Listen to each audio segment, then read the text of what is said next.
بسم الله الرحمن الرحيم ولقد يسرنا القرآن للذكر فهل من مدكر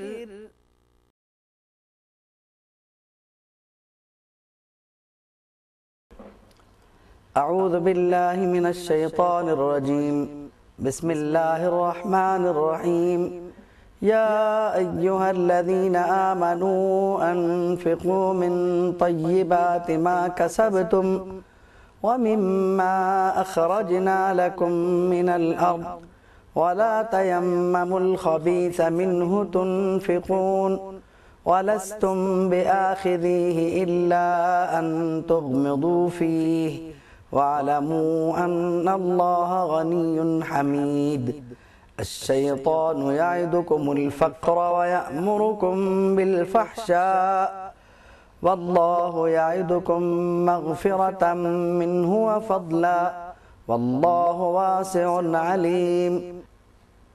يؤتي الحكمة من يشاء ومن يؤت الحكمة فقد أوتي خيرا كثيرا وما يذكر إلا أولو الألباب وما أنفقتم من نفقة أو نذرتم من نذر فإن الله يعلمه وما للظالمين من أنصار وما أنفقتم من نفقة أو نذرتم من نذر فإن الله يعلمه وما للظالمين من أنصار إن تبدوا الصدقات فنعما هي وإن تخفوها وتؤتوها الفقراء فهو خير لكم ويكفر عنكم سيئاتكم والله بما تعملون خبير صدق الله العظيم۔ ان آیت کریمہ کا جو سلسلہ ہے وہ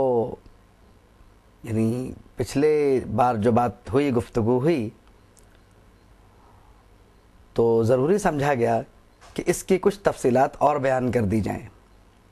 اس لیے انہی آیت کریمہ کی دوبارہ تلاوت کے بعد آج کی گفتگو کا موضوع جو ہے وہ رکھا گیا ہے۔ اصل میں صدقے کے جو ضابطے ہیں اور صدقہ دینے کے جو قوانین ہیں، کیونکہ ہم عموماً ان سے ناواقف رہتے ہیں، اور قرآن مجید میں یہ جو ضابطے ہیں یہ بڑی تفصیل کے ساتھ بیان کیے گئے ہیں، اور جو لوگ قرآن مجید کا بغور مطالعہ کرتے ہیں ان کے ذہن میں، ان کے سامنے تو یہ باتیں آ جاتی ہیں، لیکن جن کی توجہ یہاں نہیں ہوتی ان کے لیے بڑا مسئلہ ہوتا ہے کہ وہ کیا کریں۔ اب مثال کے طور پر اسی آیت کو لے لیجئے، یا ایھا الذین آمنوا انفقوا من طیبات ما کسبتم، کہ اے ایمان والو اللہ کے راہ میں اپنا کمایا ہوا پاکیزہ مال یا عمدہ مال یا بہترین مال، جو بھی ترجمہ آپ کر لیں، وہ خیرات کرو، تاکہ یہ نہ ہو کہ ردی مال دے دو تم اور پھر اس سے خیرات کی توقع کرو، یعنی خراب سے خراب تر دے کر بھی تم بہتر سے بہتر اجر کی توقع کرو، یہ کیا بات ہوئی۔ اور پھر یعنی جو پورا ضابطہ ہے آگے بتایا گیا اسی آیت میں، وَاعْلَمُوا أَنَّ اللَّهَ غَنِيٌّ حَمِيدٌ، کہ بے شک اللہ بے پرواہ اور سراہا ہوا ہے، یعنی قابل تعریف ہے، اس کی تعریف ہے۔ اس حصے کا مطلب یہ ہے کہ اللہ کو تمہارے صدقے کی ضرورت نہیں ہے، اللہ چاہے تو وہ بغیر تمہارا صدقہ یعنی دیے ہوئے، بغیر تمہارا صدقہ قبول کیے ہوئے، متبادل کے طور پر ان لوگوں کی پرورش کا یا ان کے بندوبست کا انتظام کر دے جن کو تم صدقہ دے رہے ہو۔ ایک بات اور ہے، اگر آپ غور کریں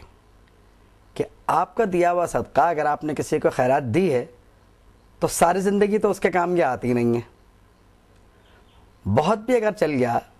کسی کا گھر تو آپ نے آٹے کا ایک بیگ دے دیا, تھیلا دے دیا, کتنے دن کھا لے گا؟ آپ نے ایک ہی بار تو دیا اسے. آپ نے کبھی سوچا کہ جب آپ نے اسے نہیں دیا تھا تب وہ کیسے کھا رہا تھا, اور آپ کا صدقہ جس وقت وہ لے رہا ہے اس سے پہلے وہ کس طرح یعنی کھانا کھا کر آیا ہے یا پیٹ بھر کے آیا ہے؟ کیونکہ ایسا تو ہو نہیں سکتا کہ کسی شخص کے گھر میں بالکل کچھ بھی کھانے کو نہ ہو اور اب وہ آپ کے پاس آ کے یہ کہے کہ میرے پاس کھانے کو نہیں ہے, مجھے میرا کچھ انتظام کرو. تو یہ جو ایک سلسلہ ہے, آپ نے کبھی دیکھا کہ ایک 20 سال کا شخص آپ سے آپ کا صدقہ لے رہا ہے, لیکن کیا زندگی بھر وہ صرف صدقات پہ پلتا رہا؟ اس کے رب نے مزید اس کے لیے کیا انتظام کیا تھا آپ نے تو کبھی غور کیا ہی نہیں اس پر. آپ نے یہ بھی نہیں سوچا کہ میں صدقہ نہیں دوں گا تو اس کا دینے والا تو ہے, میرا صدقہ لینے والا اور قبول کون کرے گا؟ دیکھیے یہ بڑی بات ہے کہ آپ دے رہے ہیں ایک شخص کو اور یہ سمجھ کے دے رہے ہیں کہ آپ صدقہ دے رہے ہیں, زکوٰۃ کا مال دے رہے ہیں, لیکن اسے قبول کر رہا ہے اللہ تعالیٰ. بظاہر اس نے ہاتھ میں بھی لے لیا, خرچ بھی یہ کرے گا, سب کچھ یہ ہے, لیکن اجر دے گا وہ, قبول فرمائے گا وہ. تو یہ کتنی بڑی بات ہے کہ آپ نے جس کو آٹے کا ایک تھیلا دیا ہے وہ تو دے دیا آپ نے, لیکن اب اگر قبول ہو گیا تو اس ایک تھیلے کے بجائے 10 تھیلوں کا اور یا شاید اس سے بھی زائد کا ثواب آپ کو مل جائے, وہ کہاں سے ملے گا؟ تو آپ بھی تو لے رہے ہیں نا, یہ تو نہیں ہے کہ آپ صدقہ دینے کے بعد کچھ بھی نہیں لیں گے. صدقہ لینے والا تو اس قابل نہیں ہے کہ آپ کو کچھ دے سکے, کیونکہ اگر آپ کو کچھ دینے کے قابل ہوتا تو آپ سے صدقہ لیتا کیوں وہ؟ تو یہ بڑی بات ہے کہ رب نے آپ کے لیے رب نے آپ کے لیے ایک وسیلہ پیدا فرما دیا کہ صدقہ لے گا یہ اور ثواب دیں گے ہم اور قبول بھی کریں گے ہم, خرچ کرے گا یہ. تو آپ یہ دیکھیے کہ کمزور کی طرف سے جو صلہ آپ کو اللہ رب العالمین عطا فرما رہا ہے, یعنی کمزور کو دینے کے نتیجے میں, یہ کتنی زبردست بات ہے کہ آپ دے رہے ہیں کمزور کو اور صلہ آپ کو دے رہا ہے خالق کائنات. تو یہ تو بہت بڑی بات ہو گئی. اسی لیے اسے فرمایا کہ اسے تمہارے صدقے کی پرواہ نہیں ہے, وہ تو بے پرواہ ہے, غنی ہے وہ. یعنی ایک پورا ضابطہ بیان فرمانے کے بعد یہ فرمایا کہ اللہ غنی ہے اور اس کی تعریف ہے, سراہا ہوا ہے, یعنی اس کی تعریف کی گئی ہے. اب لازمی بات ہے کہ آپ خود سمجھ لیں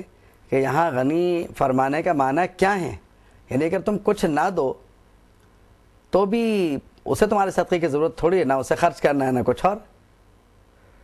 اور جس کو مخلوق میں سے تم دے رہے ہو اس کے لیے وہ کوئی اور انتظام کر دے گا, کیونکہ وہ غنی ہے. یعنی غنی کا مطلب یہ ہوتا ہے کہ وہ جو کسی کا محتاج نہ ہو, تو وہ کسی کا محتاج نہیں ہے. تو یہ بڑی بات ہے کہ جو غنی ہے وہ آپ کو صدقہ دینے کا حکم فرما رہا ہے, تاکہ آپ میں جو معاشرتی میل جول, جو معاشرتی روابط ہیں, اور جو بظاہر ایک جو صورت ہے کہ ایک شخص ضرورت مند ہے اور دوسرا ضرورت کو پورا کرنے کے قابل, تو جو ضرورت کو پورا کرنے کے قابل ہے اسے ضرورت مند کی طرف دیکھنے کا موقع عنایت فرمائے. ورنہ وہ چاہے تو سب کے پاس برابر سے دولت دے دے, کسی کو کسی کی ضرورت نہ ہو. لیکن اگر یہ ہو جائے تو آپ یہ سوچئے کہ پھر جب صدقہ لینے والا کوئی نہیں بچے گا تو دینے والے ثواب کی امید کس سے کریں گے؟